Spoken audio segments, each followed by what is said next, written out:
Among the long list of cool and exciting features the car is packed with, there are a couple of them which I've been waiting to really test out.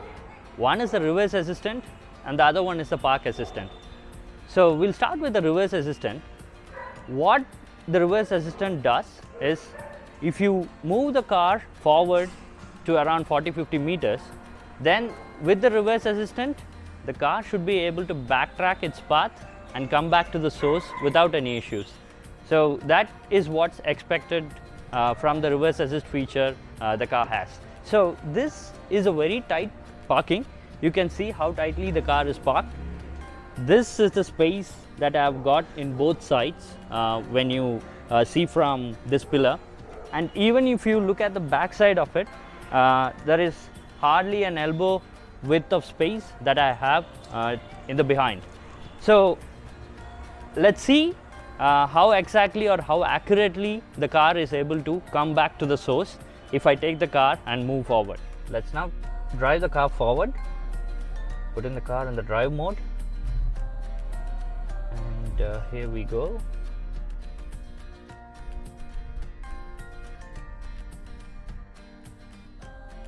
Alright, we are stopping here, and now I'm going to enable the reverse assist and see how it works.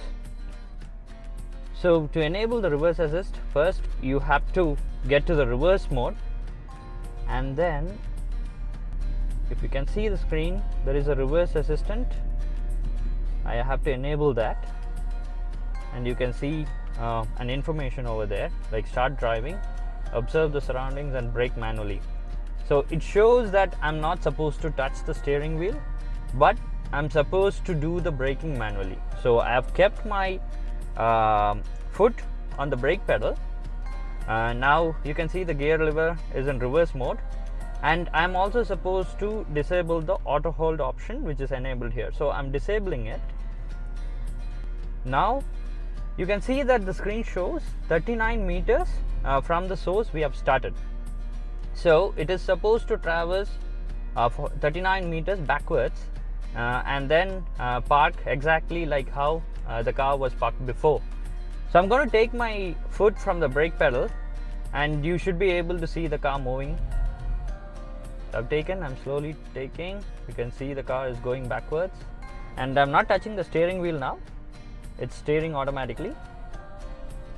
It's doing everything by itself, and you can see the distance and you can see how the car turns. I'm going to slowly apply the brake to reduce the speed. Alright, it's taking the exactly same path which I have taken.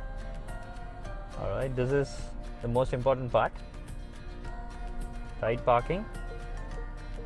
It shows the end of the route will be reached shortly.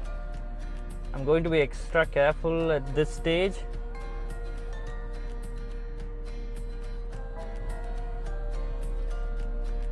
Alright, yeah, so it did the braking by itself because I have enabled the PDC. If at all it detects something, then it will stop by itself. Let's see how accurately the car has parked. So the car has reached the source. Let's see how accurately the reverse assistant has performed. So if you look at the space here, initially I had around this much of space which I had shown you, and now I have this much, or you can see how much space is left there. And when you come towards the back, this is really not in the control of the reverse assistant because I was the one who was controlling the brakes. So wherever I brake or wherever I decide to stop, that's where it would have stopped. So there is not much the reverse assistant would have done with respect to the space behind. So what do you guys think about the accuracy with which the reverse assistance has performed? And if you have experience with such features in different cars, just let me know or let everybody know in the comment section below. I'm really curious to know how in other cars these features perform.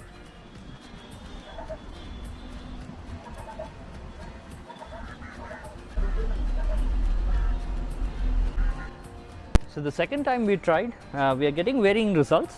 Like this time it has parked with more space, like you can see this, The accuracy is actually changing, or we are not able to finalize on how accurate the reverse assistant is performing, but it still is doing the job without a harm, because you know that it's a very tight space. It's still able to squeeze in such a big car inside, which is actually great. That's everything about reverse assistance, and I hope you all enjoyed it.